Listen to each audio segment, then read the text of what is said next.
let's look at a particular example. So suppose you're a hospital in the UK, you have just admitted a patient, and this patient has a set of symptoms that looks like Ebola. Oh, God.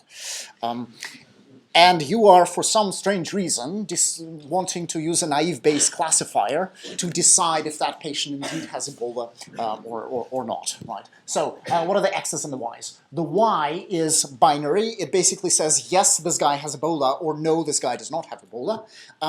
X is the observation. So in the case of a patient, this would be a set of symptoms, right? Is his temperature above 40? Does he look pale? Can he walk unassisted, or does he, does he constantly need to sit? Is he throwing up? Things like that, right? The observations about the patient, and that's what we're looking to compute. We want to compute the probability that this guy has Ebola, given that we're observing a certain set of symptoms. Now, so and we have three parts. The P of Y, that's the prior. So the way to think about that is, a priori, without seeing the patient, is he more likely to have Ebola or not have Ebola? And a prior has a very important part in statistical inference, particularly in cases like that, right? Because if he's a patient in the UK, he's much, much, much more likely to have something other than Ebola, right? Because there are no, it's extremely rare. So even if he has symptoms that look a lot like Ebola, it's much more likely that he has something else. That's the role that the prior plays. P of Y tells you, without seeing the patient, if I don't see the guy, what is the probability of him having Ebola? And in this case, it would be a very, very low number, very small number.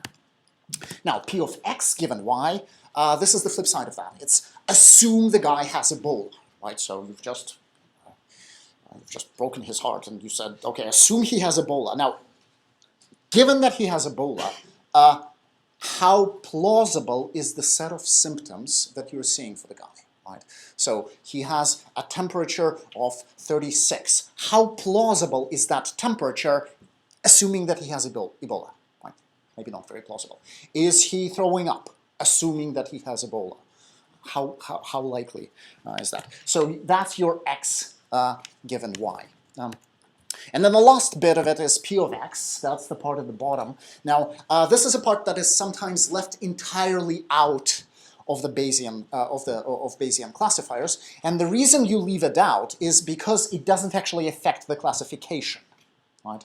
So this whole expression, the sum over all the classes, it's the same thing as P of X, the probability of a set of observations unconnected to any class, right? So this is saying, regardless of whether the guy has Ebola or has the flu, what is the probability that he has a temperature that he has and he's throwing up in the way that he is, and he's weak in the knees in the way that he is, right? Now, the reason that this doesn't affect the classes is it's not connected to any class. It's a constant.